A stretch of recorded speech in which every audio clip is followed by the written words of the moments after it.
it chapter by chapter, one bite at a time.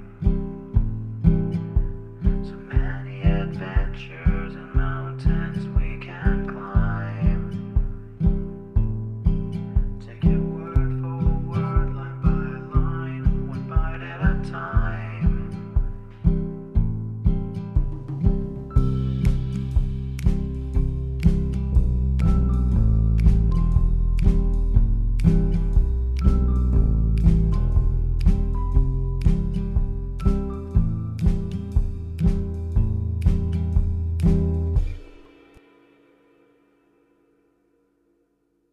Welcome to Bite at a Time Books, where we read you your favorite classics one bite at a time. My name is Bree Carlile, and I love to read, and wanted to share my passion with listeners like you. If you want to know what's coming next and vote on upcoming books, sign up for our newsletter at biteatatimebooks.com. You'll also find our new t-shirts in the shop, including podcast shirts and quote shirts from your favorite classic novels. Be sure to follow my show on your favorite podcast platform so you get all the new episodes.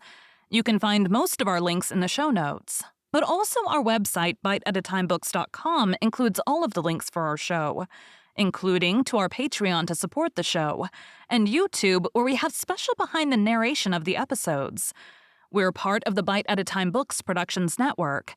If you'd also like to hear what inspired your favorite classic authors to write their novels, and what was going on in the world at the time, check out the Bite at a Time Books Behind the Story podcast, wherever you listen to podcasts. Please note, while we try to keep the text as close to the original as possible, some words have been changed to honor the marginalized communities who've identified the words as harmful, and to stay in alignment with Bite at a Time Books' brand values. Today we'll be continuing The Life and Adventures of Robinson Crusoe by Daniel Defoe. Chapter 11. Finds print of man's foot on the sand. It would have made a stoic smile to have seen me and my little family sit down to dinner. There was my majesty the prince and lord of the whole island. I had the lives of all my subjects at my absolute command. I could hang, draw, give liberty, and take it away, and no rebels among all my subjects. Then to see how like a king I dined, too, all alone, attended by my servants. Pole, as if he had been my favorite, was the only person permitted to talk to me. My dog, who was now grown old and crazy, and had found no species to multiply his kind upon, sat always at my right hand. And 2 cats, one on one side of the table and one on the other, expecting now and then a bit from my hand as a mark of a special favor. But these were not the 2 cats which I brought on shore at first, for they were both of them dead, and had been interred near my habitation by my own hand. But one of them having multiplied by, I know not what kind of creature, these 2 were 2 which I had preserved tame, whereas the rest ran wild in the woods and became indeed troublesome to me at last, for they would often come into my house and plunder me too, till at last I was obliged to shoot them and did kill a great many. At length they left me. With this attendance and in this plentiful manner I lived. Neither could I be said to want anything but society, and of that, some time after this, I was likely to have too much. I was something impatient, as I have observed, to have the use of my boat, though very loath to run any more hazards, and therefore sometimes I sat contriving ways to get her about the island, and at other times I sat myself down contented enough without her. But I had a strange uneasiness in my mind to go down to the point of the island where, as I've said in my last ramble, I went up the hill to see how the shore lay, and how the current set, that I might see what I had to do. This inclination increased upon me every day, and at length I resolved to travel thither by land, following the edge of the shore. I did so. But had anyone in England met such a man as I was, it must either have frightened him or raised a great deal of laughter. And as I frequently stood still to look at myself, I could not but smile at the notion of my traveling through Yorkshire with such an equipage and in such a dress. Be pleased to take a sketch of my figure as follows. I had a great high shapeless cap made of goatskin, with a flap hanging down behind, as well to keep the sun from me as to shoot the rain off from running into my neck, nothing being so hurtful in these climates as the rain upon the flesh under the clothes. I had a short jacket of goat skin, the skirts coming down to about the middle of the thighs, and a pair of open-kneed breeches of the same. The breeches were made of the skin of an old he-goat, whose hair hung down such a length on either side that, like pantaloons, it reached to the middle of my legs. Stockings and shoes I had none, but it made me a pair of somethings. I scarce knew what to call them, like buttskins, to flap over my legs and lace on either side like spatterdashes, but of a most barbarous shape, as indeed were all the rest of my clothes. I had on a broad belt of goatskin dried, which I drew together with 2 thongs of the same instead of buckles, and in a kind of a frog on either side of this instead of a sword and dagger, hung a little saw and a hatchet, one on one side and one on the other.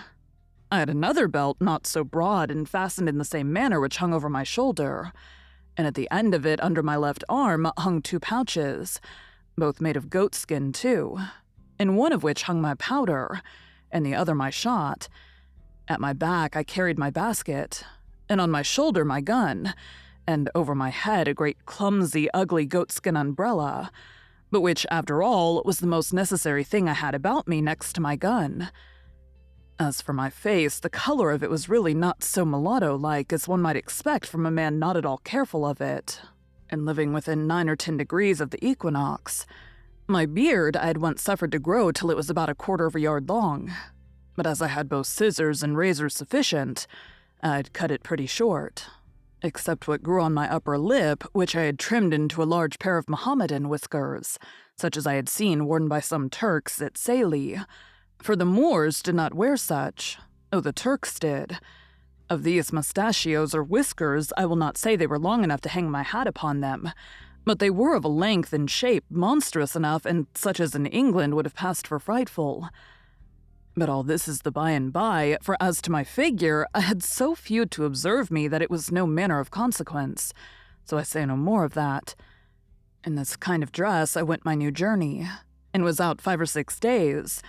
I traveled first along the seashore, directly to the place where I first brought my boat to an anchor to get upon the rocks, and having no boat now to take care of, I went over the land a nearer way to the same height that I was upon before.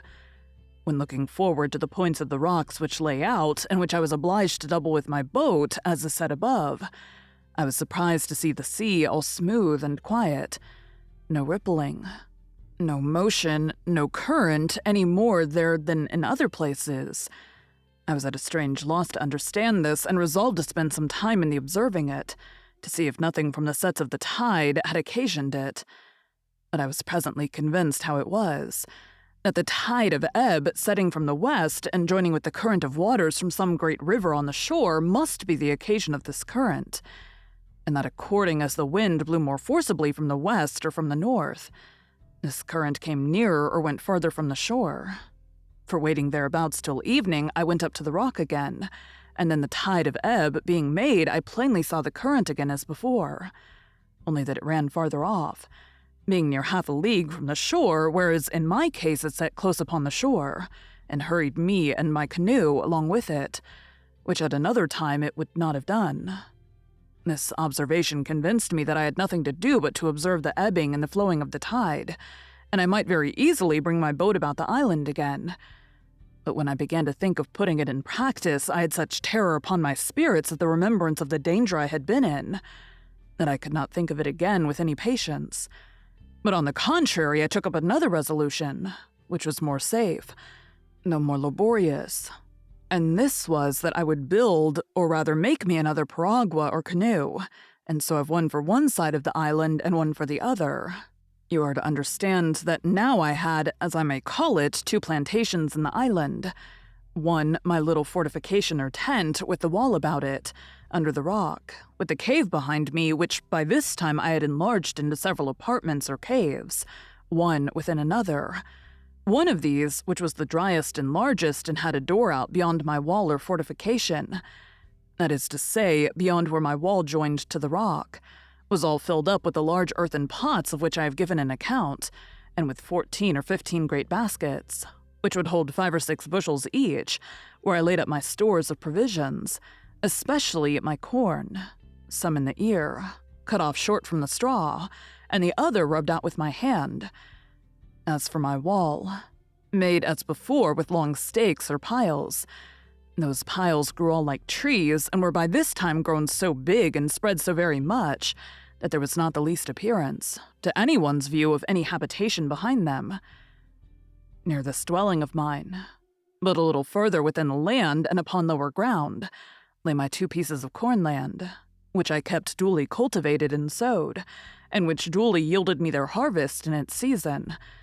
And whenever I had occasion for more corn, I had more land adjoining as fit as that.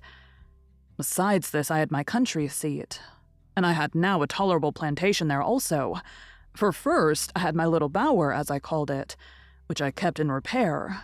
That is to say, I kept the hedge which encircled it and constantly fitted up to its usual height, the ladder standing always in the inside.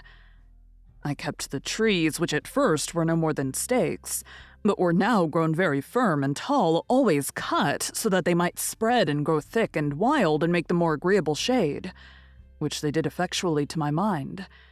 In the middle of this I had my tent always standing, being a piece of a sail spread over poles, set up for that purpose, and which never wanted any repair or renewing. And under this I had made me a squab or couch with the skins of the creatures I had killed, and with other soft things, and a blanket laid on them such as belonged to our sea bedding, which I had saved, and a great watchcoat to cover me. And here, whenever I had occasion to be absent from my chief seat, I took up my country habitation. Adjoining to this, I had my enclosures for my cattle, that is to say, my goats, and I had taken an inconceivable deal of pains to fence and enclose this ground.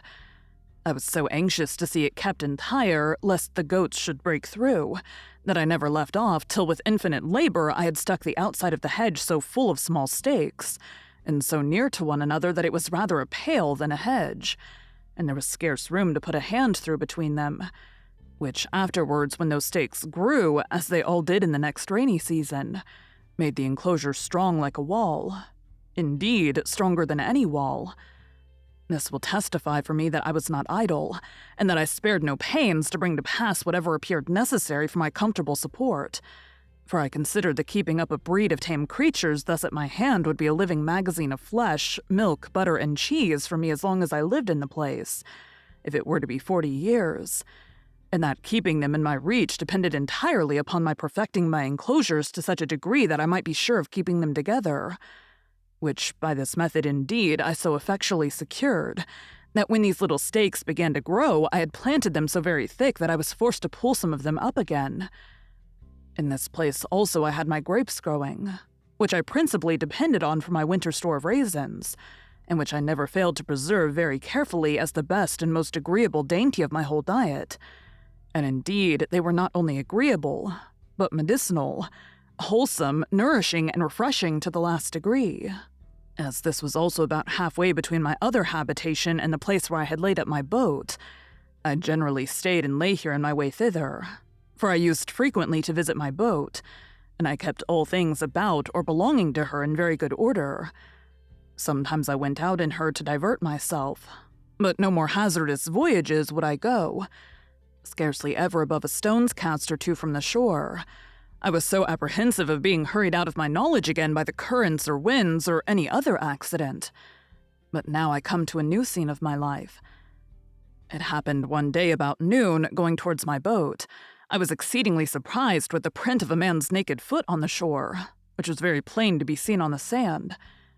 I stood like one thunderstruck, or as if I had seen an apparition.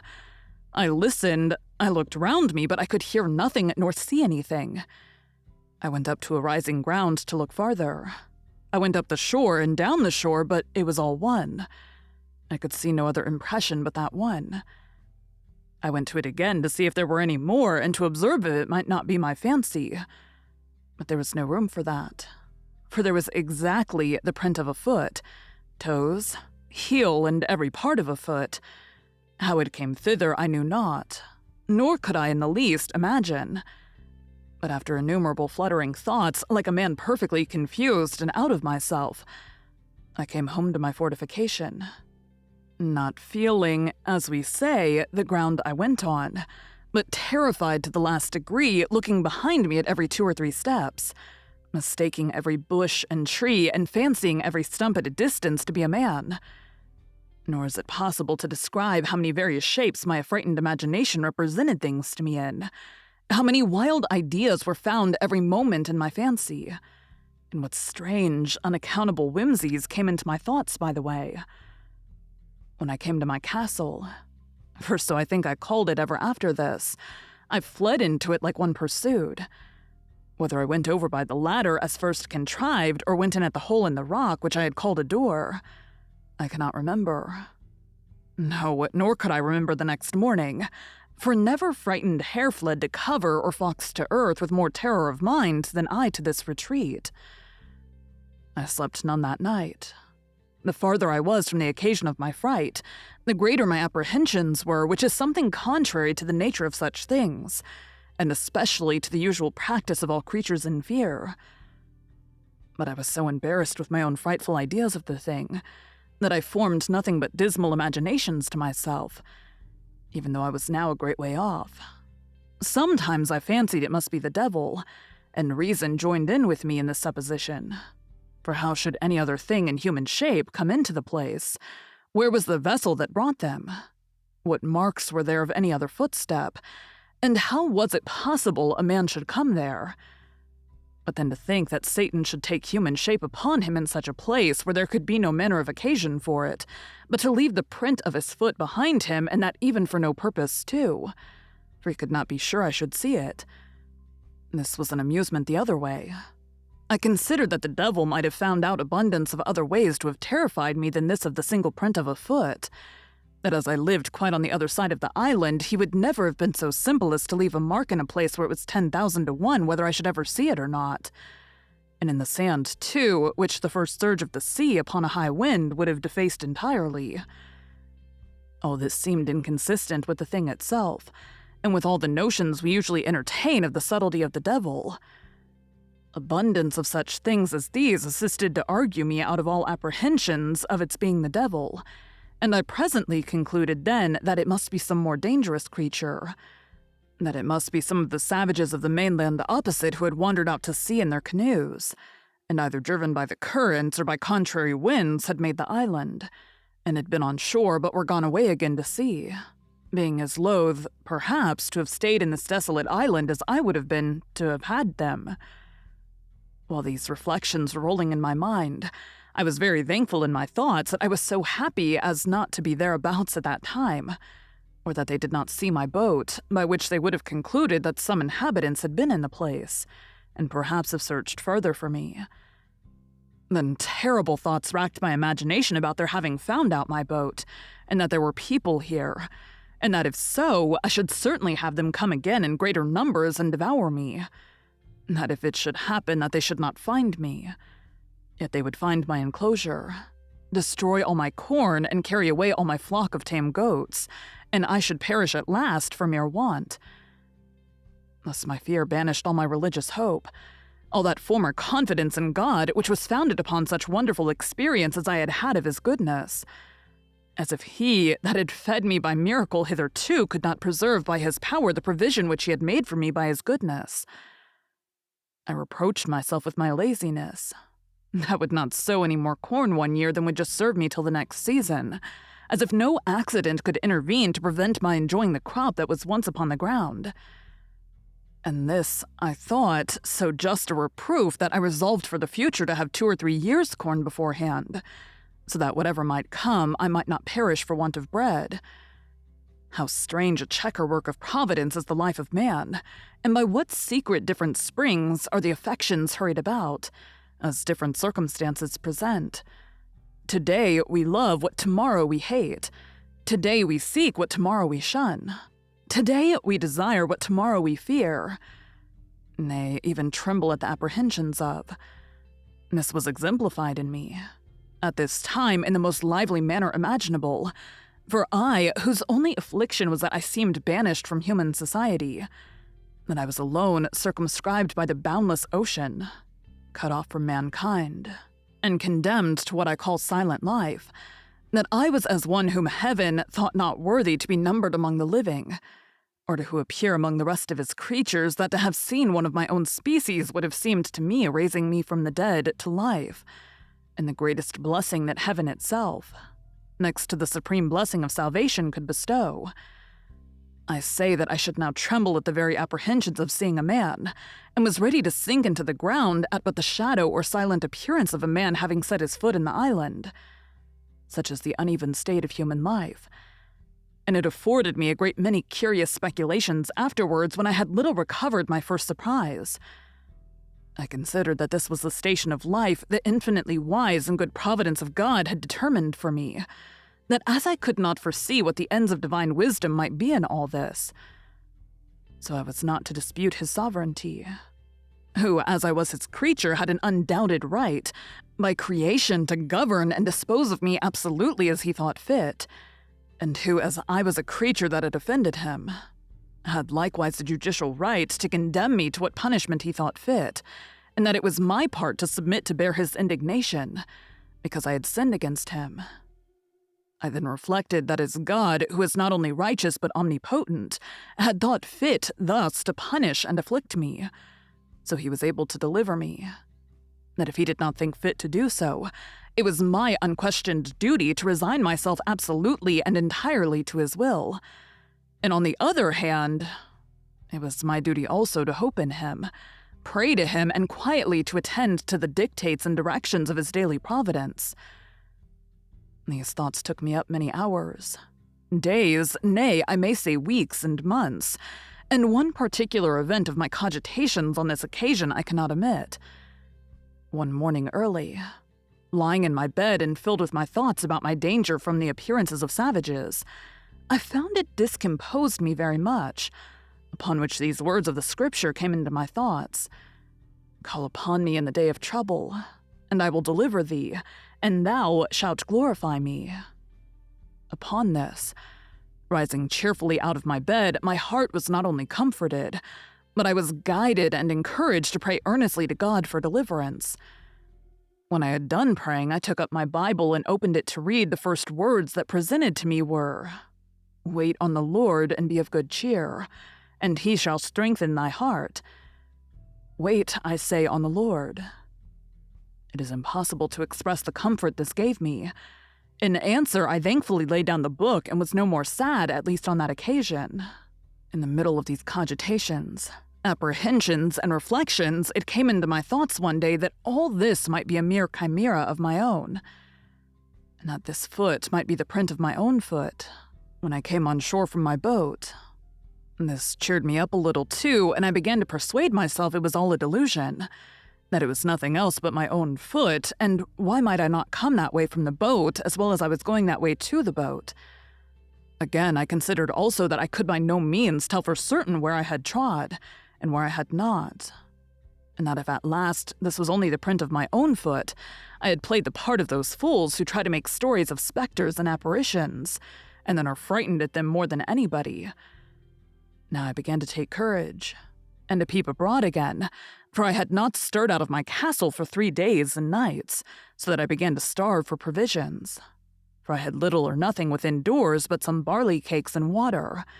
Then I knew that my goats wanted to be milked too, which usually was my evening diversion, and the poor creatures were in great pain and inconvenience for want of it, and indeed it almost spoiled some of them, and almost dried up their milk.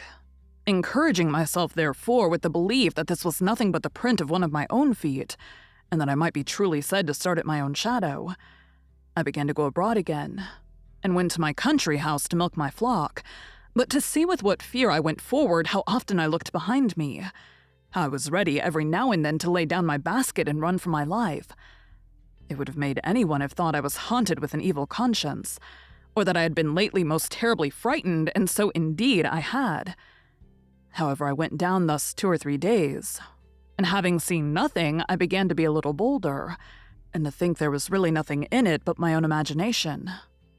But I could not persuade myself fully of this till I should go down to the shore again, and see this print of a foot, and measure it by my own, and see if there was any similitude or fitness, that I might be assured it was my own foot.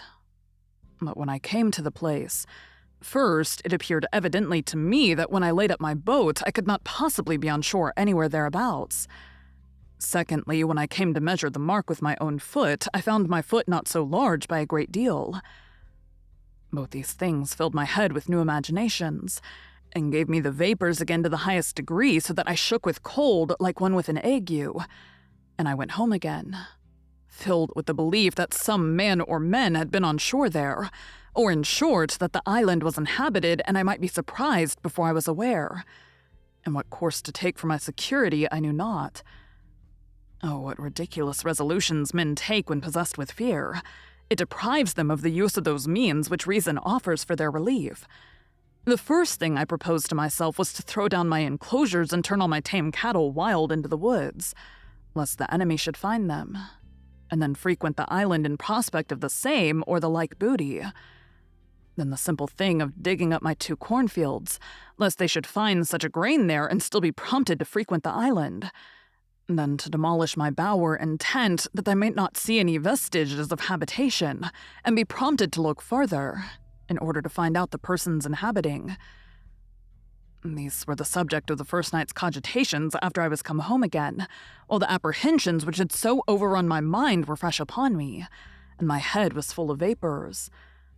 Thus fear of danger is 10,000 times more terrifying than danger itself, when apparent to the eyes, and we find the burden of anxiety greater by much than the evil which we are anxious about. And what was worse than all this, I had not that relief in this trouble that from the resignation I used to practice I hoped to have. I looked. I thought, like Saul, who complained not only that the Philistines were upon him, but that God had forsaken him. For I did not now take due ways to compose my mind, by crying to God in my distress and resting upon his providence, as I had done before, for my defense and deliverance, which if I had done, I had at least been more cheerfully supported under this new surprise, and perhaps carried through it with more resolution. This confusion of my thoughts kept me awake all night, but in the morning I fell asleep. And having, by the amusement of my mind, been as it were tired and my spirits exhausted, I slept very soundly, and waked much better composed than I had ever been before. And now I began to think sedately, and upon debate with myself I concluded that this island, which was so exceedingly pleasant, fruitful, and no farther from the mainland than as I had seen, was not so entirely abandoned as I might imagine. That although there were no stated inhabitants who lived on the spot, yet that there might sometimes come boats off from the shore who either with design or perhaps never but when they were driven by crosswinds, might come to this place. That I had lived there 15 years now and had not met with the least shadow or figure of any people yet, and that if at any time they should be driven here, it was probable that they went away again as soon as ever they could, seeing they had never thought fit to fix here upon any occasion.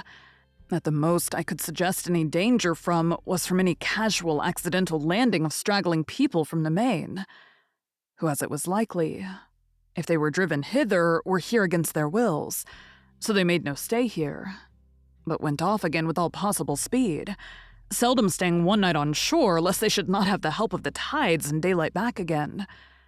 And that therefore I had nothing to do but to consider of some safe retreat, in case I should see any savages land upon the spot. Now I began sorely to repent that I had dug my cave so large as to bring a door through again, which door, as I said, came out beyond where my fortification joined to the rock. Upon maturely considering this, therefore, I resolved to draw me a second fortification, in the manner of a semicircle, at a distance from my wall, just where I had planted a double row of trees about 12 years before, of which I made mention. These trees having been planted so thick before, they wanted but few piles to be driven between them, that they might be thicker and stronger, and my wall would be soon finished, so that I had now a double wall. And my outer wall was thickened with pieces of timber, old cables, and everything I could think of to make it strong, having in it 7 little holes about as big as I might put my arm out at.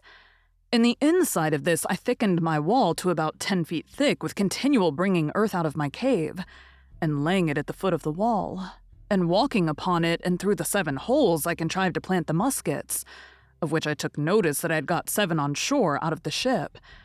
These I planted like my cannon, and fitted them into frames that held them like a carriage, so that I could fire all the 7 guns in 2 minutes' time. This wall I was many a weary month in finishing, and yet never thought myself safe till it was done. When this was done, I stuck all the ground without my wall, for a great length every way, as full with stakes or sticks of the osier-like wood, which I found so apt to grow as they could well stand, insomuch that I believe I might set in near 20,000 of them, leaving a pretty large space between them and my wall, that I might have room to see an enemy, and they might have no shelter from the young trees, if they attempted to approach my outer wall. Thus in 2 years' time I had a thick grove, and in 5 or 6 years' time I had a wood before my dwelling, growing so monstrously thick and strong that it was indeed perfectly impassable, and no men, of what kind soever, could ever imagine that there was anything beyond it, much less a habitation. As for the way which I proposed myself to go in and out, for I left no avenue, it was by setting 2 ladders, one to a part of the rock which was low, and then broke in and left room to place another ladder upon that. So when the 2 ladders were taken down, no man living could come down to me without doing himself mischief. And if they had come down, they were still on the outside of my outer wall.